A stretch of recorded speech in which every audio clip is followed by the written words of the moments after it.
Hello লালবদরের দেশ। আসলে এখন এটা বলতেই হয়। প্রচুর বাকস্বাধীনতা প্র্যাকটিস করা হচ্ছে। আম, আজকে এখন আসলে বাংলাদেশ টাইম একদিন পার হয়ে গেছে। আনিসুল হক সাংবাদিক, অনেক বড় বক্তা, টক শোতে সবসময় কথা বলতেন এবং মুক্তিযুদ্ধের পক্ষে কথা বলেছে। ধরে নিয়ে তাকে ডিবি অফিসে জেরা করা হচ্ছে।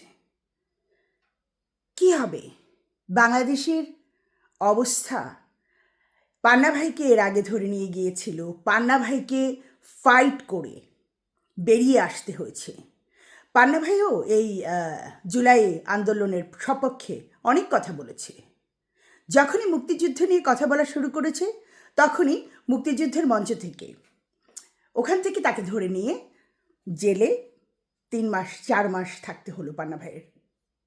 এখন এই বাংলাদেশি বাক স্বাধীনতা এত ভালো প্র্যাকটিস হচ্ছে। ডক্টর ইউনূস অনেক বড় বড় জোর গলায় বলে প্রেসে এসে এবং বিশ্বমঞ্চে গিয়ে, বাংলাদেশের কাছ থেকে বিশ্ব শিখবে বাক স্বাধীনতা কী জিনিস। বাহ, হাসির একটা পাত্র আমাদের বাংলাদেশকে বানিয়ে দিয়েছে বিশ্বমঞ্চে এই ডক্টর ইউনূস। আসলে আপনি কী চান ডক্টর ইউনূস? যেই মুক্তিযুদ্ধের পক্ষে কথা বলবে তাকেই মিথ্যে মামলা দিয়ে, আর ভুলেই তো গেছি, এটাও তো মেনশন করা উচিত, বাংলাদেশে মামলার ব্যবসা চলছে। পকেটে আসলে মুক্তিযুদ্ধ বিরোধী দল পুরো বাংলাদেশটা শোষণ করছে, পুরো আদালতটাই তো তাদের।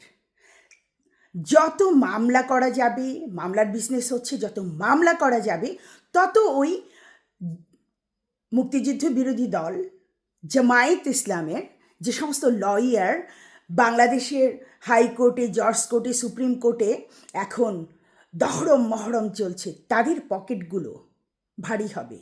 এটাও মেটিকুলাস প্ল্যান, যে তারা দেখাবে যে তারা খুব অনেস্টলি, সৎভাবে তাদের ওকালতির পেশাদারি থেকে তারা পকেট ভরেছে। এক একটা কেস থেকে বেরিয়ে আসতে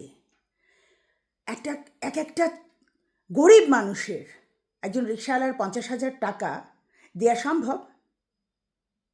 বাংলাদেশের দেশ আসলেই লালবদরের এবং মুক্তিযুদ্ধ বিরোধী দল যে শক্তিটা আমাদের 55 বছর আগে শোষণ করেছিল, তারা এখন চুষে শোষণ করে বাংলাদেশটাকে নষ্ট বিনষ্ট করে ছাড়বেই।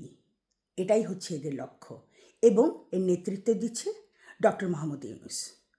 এটাই তার ম্যাটিকুলাস প্ল্যান।